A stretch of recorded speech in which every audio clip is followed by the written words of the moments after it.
Good afternoon. My name is Lee Jordan, Seadrift Lawn and Home Services. We're going to go over flower bed maintenance. Whenever you come to a lot of high-end properties we have, there'll be a line item called flower bed maintenance. With that will be associated a time. The time could be anywhere from 15 minutes upwards to an hour. When it gives you, say, 60 minutes, that means 60 minutes of man hours. So if you have two people doing the flower bed maintenance at the same time, that's going to be 30 minutes apiece. 30 minutes for one person, 30 minutes for another at the same time, totaling the 60 minutes. Same thing with three people working at the same time in the flower bed maintenance. It's going to be 20 minutes apiece, 20, 20, and 20, totaling the 60 minutes of flower bed maintenance required for that property. We have a list called it's a flower bed maintenance list. This list is from 1 to 9, and it's going to list in priority of what you're supposed to do first for that property, so you know what to do. Line item number 1 is 4 times a year, January 1st, April 1st, July 1st, and October 1st. Around those time frames, we're going to apply pre-emergent to the flower beds. If it's around that time of year and you're not sure, you can always ask your supervisor or ask myself, and we'll let you know if it's time to spread pre-emergent, because it could vary. A couple weeks before, a couple weeks after. The pre-emergent, what it's going to do is it's going to reduce our workload dramatically. The pre-emergent will kill the seeds of germinating grasses and weeds in the flower beds, so that when we pull a weed up, it doesn't try to grow back later from the seeds that are already there. Part of the first step of routine flower bed maintenance procedures is making sure there's an application of pre-emergent. The pre-emergent we're going to use right here is Dimension. This product will change as we find better products to maintain these flower beds. The next one we'll be using is called Snapshot DG. On this, fill up your spreader. If you have the powered one, great. If you don't, load it up. And for this one, we're going to set it for 5.5. And we're going to do a light application through all these flower beds, making sure it's kind of a light, even coverage.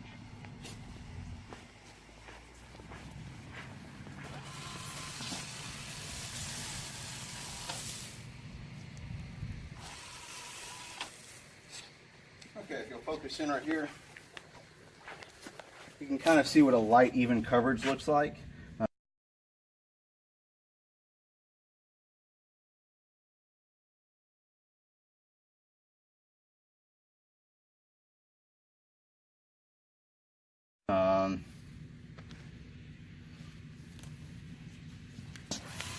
I don't spend too long over any given area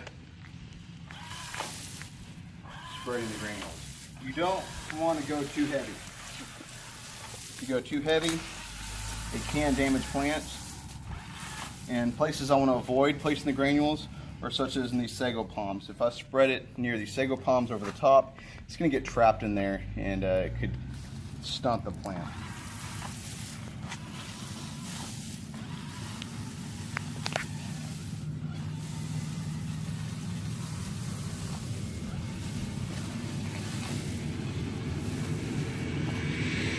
Now I'm going to continue throughout the rest of the house, and when we're done spreading the pre-emergent granules, we always follow up with a blower and blow off all your sidewalks, driveways, patios, anywhere these granules could have landed. The second thing on the list, and again this is going in priority, you're going to go down this list for the entire duration that's listed on the work order. And when you get done with the first one, or if the first one you don't have to do, go to the second one. Line item number 2 is water any potted plants. A lot of these properties will have potted plants sitting around. Water them. Add a couple inches of water in them each time we're there to make sure that they don't die. Number 3, in order of priority, is applying plant fertilizer. This only comes around one time a year. This will be around April 1st. After all the cold snaps have gone through, and that's going to be an 8 to 9 month release fertilizer, so we don't have to worry about it again.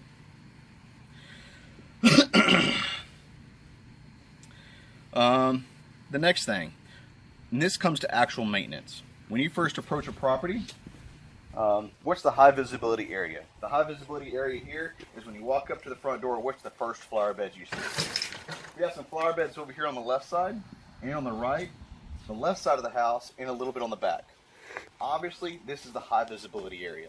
So when we come to this first, we're going to pull by hand any large or medium weeds present. Anything that's easily visible, so when the client walks up, they don't see any large dominating weeds in their flower beds. Well, the first ones we're going to come to here, there's some obvious weeds in this area. So we're going to pull by hand these large weeds that the client's going to see as soon as they approach the property. We're going to pull those up, dispose of those, and we're going to go through this area right here, then around here, and around the back. The reason I say pull by hand is we absolutely want to restrict our usage of Roundup in these areas, especially when the wind's blowing. If I sprayed Roundup to kill the weeds in this area right here, I'm also going to kill this Asiatic jasmine. Not a good deal. So we've got to go through here by hand and manually pull it out. That's a large weed. Now, another tool you can use for this is called a hula hoe. To use the hula hoe, there's two sharp edges on here. You drag it across the ground, you go underneath the plant, and it will pull it up out of the roots and loosen it up. Very simple. You go through here, drag it underneath the plants or the weeds, and it will pull those weeds up by the roots.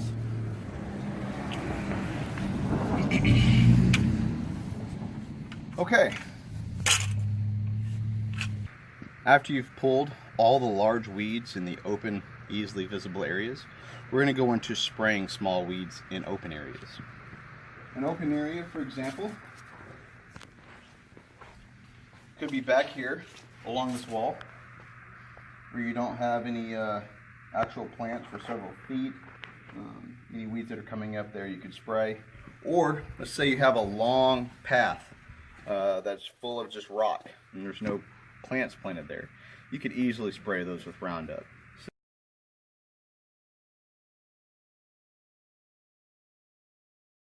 So you don't have to individually spend your time in a 1,000 square foot area pulling weeds. The next is number 6. Hand pull any small weeds. These are going to be harder to find. In sago palms like this, which are close to the ground, to find your smaller guys, lift up. Okay. Once you lift up these fronds, you can see the weeds that were hidden underneath the fronds.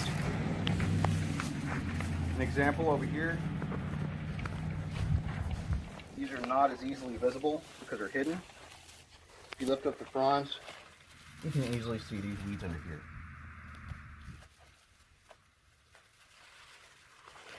And reiterating the point, you're not going to get to this point of pulling these weeds until you've sprayed the small weeds in the open areas and pulled the large weeds that are easily visible. You're already going to have pre-emergent down. Your beds are already fertilized. You've already watered the plants. Now you're getting to this stage. Number 7. Number 7 is blow out to the debris buildup. There's really not a good example of that here.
part of blowing out the rock beds, just like the bull rock, the larger rock that's in the other flower beds, these smaller rocks also get packed in with this dirt and grass also, so all that's got to be blown out. This not the bull rock, but this rock right here is a lot smaller, so we have to be much more gentle in blowing this out so we don't throw rocks everywhere.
Okay, after I'm done blowing it all out, I'm going to go back and pick up the rocks that came out of the bed.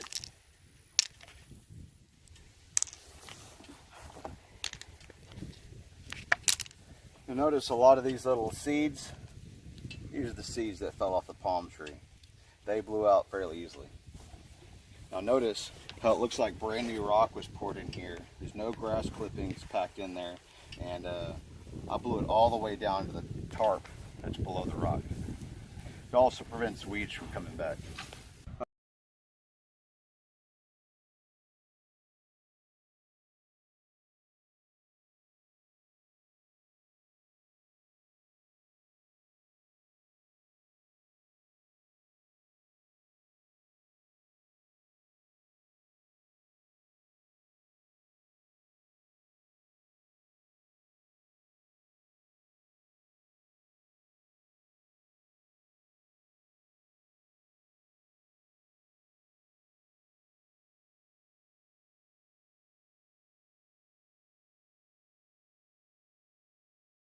On the list of priority is trimming back any overgrown vegetation.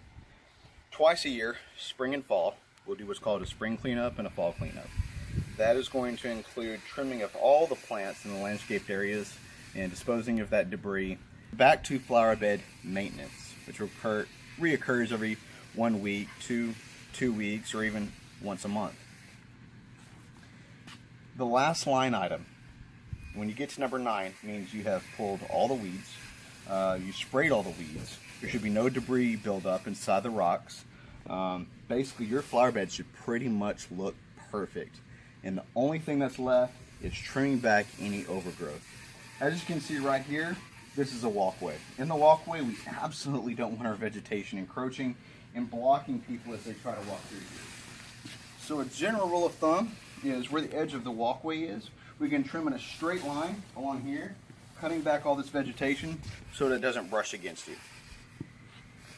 And after you've completed number 9, you still have time left over that's designated for that yard. There's nothing left to do. you can move on to the next yard.